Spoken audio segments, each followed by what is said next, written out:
السلام عليكم، مرحبا بكم فيديو جديد. نتمنى تكونوا على خير. فيديو اليوم ان شاء الله جيت نشارك معكم كيك بالتفاح اللي كيجي اكثر من رائع بطريقه اللي غادي يجي مختلف شويه في المنظر.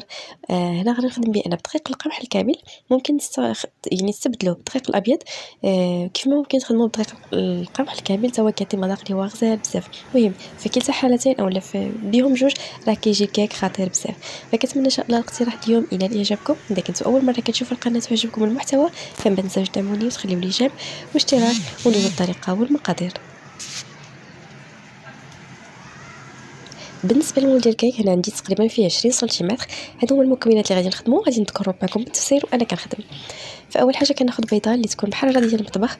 عندي هنا بيضه اللي هي الحجم ديالها كبير، غادي نضيف معها نصف كاس من السكر سنيده، قليل من الملح، فانيلا باش نسم، وغادي نحاول انني نضرب هاد المكونات مزيان حتى غيتضاعف الحجم ديالهم وغادي يولي الشكل ديالهم ابيض.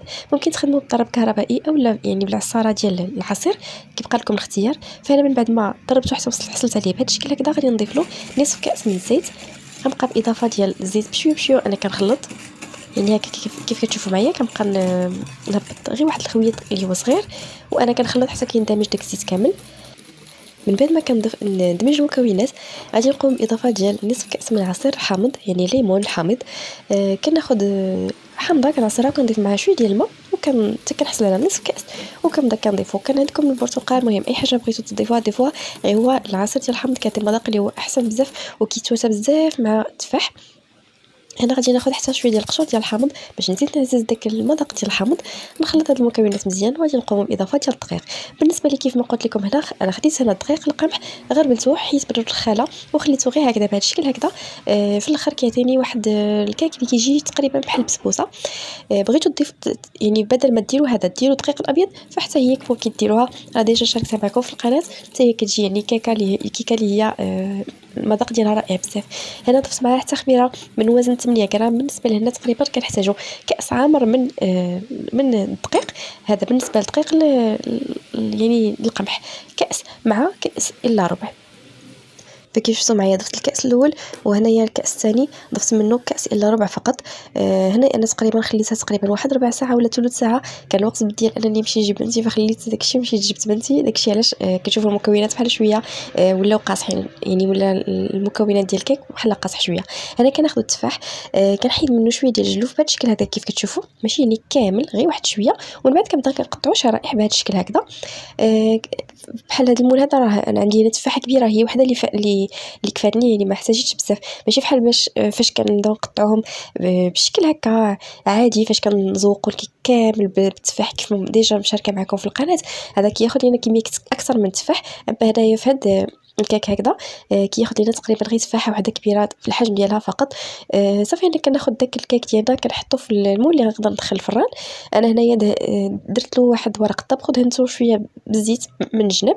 صافي غادي نبدا كنحط الكيك ديالي وتزين كيبقى اختياري. المهم تزين كيبقى اختياري على حسب شنو بغيتو كيف ما بالطريقه اللي بغيتو.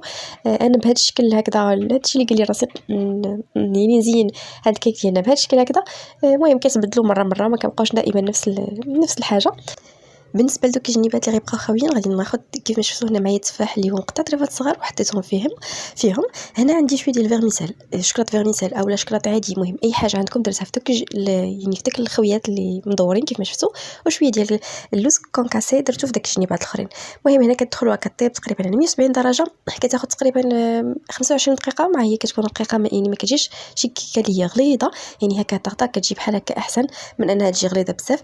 المهم البنات انا هنا راه سقيتها ولكن ما صورتش معكم، ولكن ضروري كتسقيوها سيرتو الا درتوها بالقمح.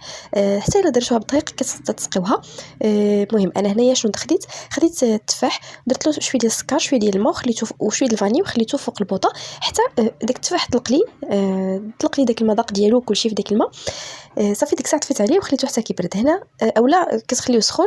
المهم الكيكه تكون سخونه والسيرو يكون بارد، اولا الكيكه تكون بارده والسيرو يكون سخون. وصافي كتسقيوها كامله من كاع الجوانب حتى كتولي هشيشه وكتعطي مذاق اللي هو زوين بزاف. زين كيبقى اختياري على حسب شنو متوفر عندكم. انا هنا درت شويه ديال الكوك، شويه ديال اللوز كونكاسي، عاودت واخا كنديره عاود زدت اللوز كونكاسي زدتو من الفوق باش يزيد يبان. المهم اللي عندكم يبقى لكم الابداع على شنو نتوما متوفر عندكم في الدار. عندكم هذوك لي فروي كونفي حتى هما كديروهم. مهم كيبقى لكم الاختيار، كديروها في الثلاجه حتى كتبرد يعني كتشرب داك السيرو مزيان وكتخرجوها كتقطعوها. كيجي المذاق ديالها غزال بزاف بزاف. كتجي بحال البسبوسه كيف كتشوفوا معايا المنظر ديالها من داخل. مختلفه على ديال الدقيق، حتى كيف ما قلت لكم حتى ديال الدقيق ممكن انكم تسقيوها بنفس الطريقه. ممكن المهم اللي بغيتوا نتوما تسقيو به تسقيو، ممكن ديروا عصير ديال الحامض، عصير ديال الليمون، كيبقى لكم الاختيار. فهذا هو الشكل النهائي ديال الكيك ديالنا. نتمنى الى اعجابكم. نتلاقاو ان شاء الله فيديو